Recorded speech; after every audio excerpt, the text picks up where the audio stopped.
그러니까 때는 2008년도였고요. 제가 갓 20살이 되고 대학교에서 캠퍼스 생활을 즐기면서 매일 술 먹고 토하고 하면서 20살 생활을 즐기고 있을 때였죠. 그리고 어영부영 1학기를 마치고 여름방학이 왔습니다. 먼저 그 전에 우리 집의 상황을 대충 설명을 좀 드리자면, 원래 고등학교 2학년 때까지는 인천에서 살고 있었어요. 그런데 아버지의 사업 때문에, 아버지가 공장을 운영하시거든요. 이 사업 때문에 충청도에 있는 완전 시골 쪽으로 이사를 오게 됐어요. 그 덕에 시골집이다 보니까 주택이라 마당도 있고, 여름이면 가까운 계곡으로 가서 놀 수도 있고, 나름대로 좋은 점도 있었습니다. 아무튼 이제 여름방학을 맞아서 대학교 친구들한테 야, 우리 집 놀러와서 휴가 보내자. 우리 집 잘 때도 있고 먹을 것도 있고 놀 때도 있고 다 좋다. 차도 있다. 이렇게 제안을 했더니 친구들이 흔쾌히 콜을 했어요. 원래 그 대학교 신입생들 한참 돈 부족한 애들이 여름 휴가 가면 뭐 숙박비며 교통비며 식사비 이것저것 돈 많이 드는데, 우리 집에 오면 돈도 많이 굳고 이래저래 좋았던 상황이었던 거죠. 그래서 같이 휴가를 즐기기로 했던 날, 우리 집에 총 7명의 좀 시꺼먼 남자애들만 오게 되었어요. 저까지 포함하면 총 8명이었고요. 그렇게 읍내에 가서 장을 보고 봉고차를 몰고 계곡으로 놀러 갔어요. 신나게 물놀이도 하고 나중에 집으로 돌아와서 고기도 구워 먹고 술도 먹고, 그렇게 재미난 하룻밤을 보내게 되었어요. 그리고 이튿날이었습니다. 다음날 인근에 있는 저수지에 다 같이 가서 낚시도 하고 PC방도 가고 뭐 이것저것 하면서 같이 놀았던 것 같아요. 그리고 나서 이제 한참 밤이 깊었을 때, 야, 다 같이 우리 집에 돌아가서 야식 배달시켜서 소주나 한잔 하자 하면서 택시를 타러 택시 타는 곳까지 가는데, 마침 딱 택시 2대가 서 있는 거예요. 여기서부터가 중요합니다. 그때 시간이 한 12시 다 돼가는 시간으로 기억이 나는데, 8명이 함께 길을 걸어가는데 저 포함해서 3명은 한 20m 정도 떨어져서 앞에 걸어가고 있었고, 나머지 5명이 뒤쪽에서 걸어오고 있었습니다. 앞에 걸어가고 있던 우리 3명은 당연히 그 2 택시 중에 앞에 있는 택시에 탔고, 한 명 더 이쪽으로 타야지 하고 기다리고 있었는데, 뒤를 보니까 나머지 5명이 뒤쪽 택시에 다 타고 문을 닫는 거예요. 그래가지고 이제 우리들은 아유 저 병신들 뭐하냐 막 이러면서 쪼개면서 가고 있었는데, 왜냐면 이제 기사님 포함해서 총 5명을 탈 수 있잖아요. 우리 8명이었으니까 4명 나눠 타면 되는데 굳이 5명이 뒤에 끼어 타니까, 아무튼 쟤네들 뭐하냐면서 그렇게 쪼개면서 가고 있다가 딱 신호가 걸렸어요. 그래서 우리 차가 먼저 멈춰 섰고, 한참 뒤에 이제 뒤에서 쫓아오던 택시가 옆 차선에 같이 나란히 섰어요. 그러더니 막 친구들이 창문을 내리고 우리한테도 창문을 내려보래요. 이렇게 딱 창문을 내렸는데 얘들이 막 뭐라고 해요. 뭐라고 막 흥분해가지고 뭐라 말을 하는데, 마침 신호가 딱 바뀌어가지고 우리 차가 출발을 했죠. 뭐라 하는지 제대로 듣지도 못하고. 그리고 나서 한참 가서 우리 집 앞에 딱 도착을 했는데, 완전히 앞은 아니고 우리 집 들어가는 그 초입까지 도착을 한 거예요. 근데 우리 집이 그 공장들이랑 붙어 있어서 뭐 인근에 집도 없고 또 띄엄띄엄 다른 공장들만 붙어 있다 보니까 불빛이 거의 없어요. 거기 가면.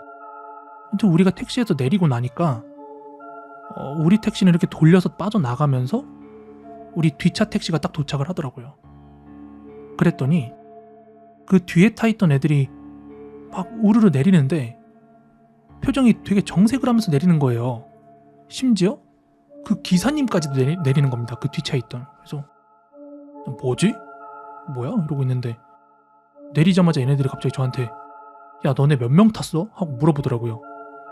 당연히 3명이라고 대답을 했는데 갑자기 그 뒷차에서 내렸던 기사님께서도 그렇게 얘기를 하는 거예요. 아니 무슨 소리예요? 아까 4명 타는 걸 봤는데. 무슨 일인 거 들어보니까 그 뒷차에서 보조석에 탔던 친구하고 또 뒷차에 마지막에 탔던 친구가 그 기사님하고 셋이 입을 모아가지고 앞차에 분명히 4명이 탔다 이렇게 막 우기는데 그때부터 뭔가 되게 이상했죠. 이 뒷차에 마지막에 탄 친구 있죠? 얘는 앞차에 4명이 탔으니까 아 나는 이 차에 타면 되겠구나 하고 이렇게 올라타려고 하는데 근데 웬걸? 안에 기사님 포함해서 4명 꽉 차 있는 거예요. 그걸 보고 완전히 황당했대요. 근데 이미 앞차는 출발했으니까 그냥 낑겨서 탄 건데 또 이제 기사님하고 그 보조석에 탄 친구가 하는 말이 분명히 가는 도중에 앞차 그 뒷좌석 중간에 분명히 머리통이 하나 더 있는 걸 봤다는 거예요. 뒤에 있는 애들은 몰라도 그 기사님하고 보조석에 있던 애들은 바로 앞에 가고 있는 그 택시의 뒤쪽이 보일 거 아니에요.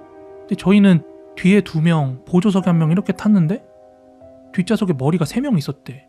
그러면서 차가 막 이렇게 흔들리는데 가운데 있는 머리가 하나가 더 이렇게 흔들리고 있더라는 거예요.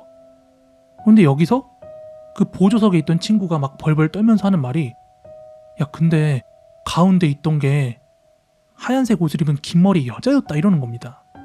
그러다가 거의 다 도착할 쯤 되니까는 그 머리 하나가 사라졌대요. 이게 귀신인지 뭔지 뭐 저희는 모르겠지만 그때 술도 안 먹었고 정신도 말짱했거든요.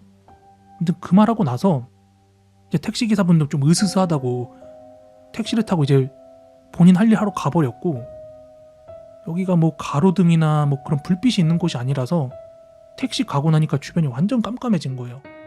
그래서 순간 딱 침묵을 유지하면서 한 3초간 멍 때려져 다 같이.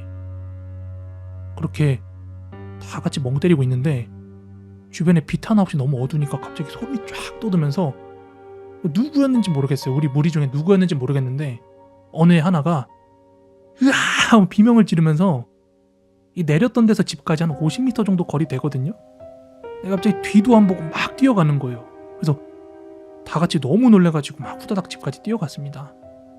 뭔가 뒤돌아보면 그 하얀색 옷 입은 여자가 쫓아올 것 같아가지고. 아무튼 그때 당시에는 현장에서 막 택시기사님도 내리고 뒤에서도 애들 내려가지고 아니 만약에 애들끼리 그걸 지어낸 얘기라고 한다면 우리 무섭게 하려고 장난치자 장난 좀 쳐보자 이렇게 장난으로 하려는 얘기였으면은 뭐 한다고 택시기사님이 거기서 내려가지고 그런 이야기를 하겠어요. 아무튼 그때 진짜 너무너무 무서웠는데 지금은 그 친구들 만나면 술안주쯤 되어버린 그런 이야기로 남아 있습니다. 이번 이야기는요, 코비에TV 구독자 정경은님의 제보 사연입니다. 먼저 때는 1년 전쯤이었대요. 원래 평소에도 간혹 가위를 눌리곤 했었는데 이 제보자분께서 어느 새벽에 난데없이 가위를 눌렸대요. 근데 예전에 그런 말을 들은 적이 있었다고 합니다. 가위라는 게 항상 내가 생각하는 최악의 상황으로 흘러간다고요. 뭔가 내가 생각하는 걸 읽듯이 가위가 이런 상황만큼은 안 갔으면 좋겠는데 라고 하는데 꼭 그런 상황으로 흘러가고 이게 정말 진짜구나 라는 거를 느꼈던 일이 있었다고 합니다. 아무튼 그날은 언니가 몸이 안 좋아서 이 제보자분한테 조카를 맡기고 병원에 갔던 날이었다고 합니다. 그리고 그날 밤 잠자리에 누워가지고 가위에 눌리신 거예요. 그날도. 먼저 가위의 시작은 어떤 검은 형체가 네 발로 기어다니듯이 주방을 왔다 갔다 엄청 빠르게 막 파박파박 움직였대요. 이 장면을 목격하고 있는데 너무 무섭더랍니다. 마치 유튜브를 2배속으로 틀어놓은 것처럼 이게 사람이라고는 생각할 수 없을 정도로 빠른 속도로 움직이고 있었다고 합니다. 그래서 그 장면을 보고서는 이것도 가위 눌리는 거구나 하고 깨닫고 이 가위를 풀려고 하는데 이게 절대로 안 풀리더래요. 그래서 평소처럼 막 발가락도 까딱까딱해보고 또 큰 소리로 쳐보려고 하고 온갖 시도를 다 했는데 요지부동이었다고 합니다. 그러다 보니까 이제 머릿속에 온갖 생각을 하게 되는 거예요. 혹시 저게 나한테 오진 않겠지? 하고 불안해하고 있는데 마치 이 제보자분의 생각을 읽은 듯 네 발로 막 빠르게 기어다니던 게 제보자분 쪽으로 기어오기 시작했다는 겁니다. 기어오면서 목은 삐걱삐걱거리고 오지마! 오지마! 이렇게 소리를 지르면서 가위 눌린 상태에서 눈을 감고 제발 오지 마라 이렇게 간절히 바라고 있었는데 또다시 다른 생각이 문득 스치더랍니다. 설마 지금 옆에 조카가 자고 있는데 얘를 해코지하면 어떡하지?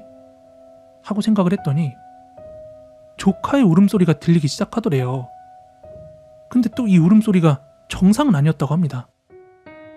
약간 쇳소리랄까? 누가 울음소리를 어설프게 따라하는 것 마냥.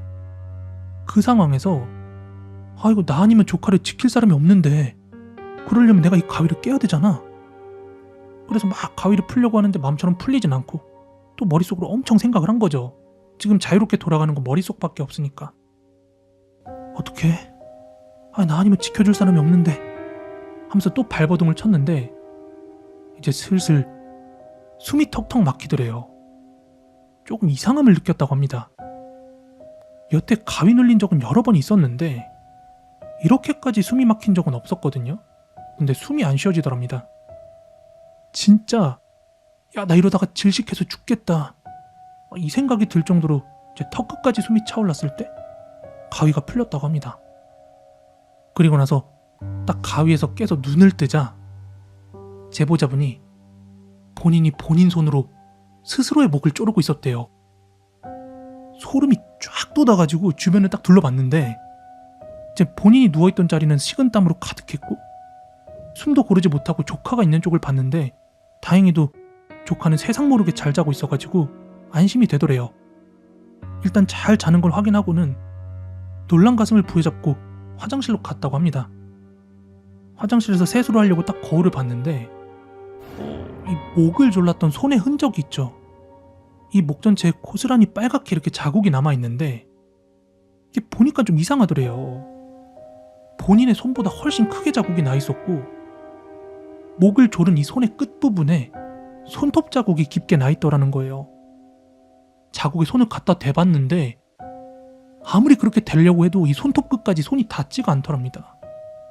게다가 그날 자기 전에 이 제보자분께서 손톱을 다 자르고 이렇게 다듬고 해놔가지고 절대로 그렇게 손톱 자국이 날 이유가 없었대요. 그래서 벌써 1년이 지난 지금도 이 사건이 의문으로 남아있다고 합니다. 도대체 왜 그렇게 큰 손자국이 남아있었으며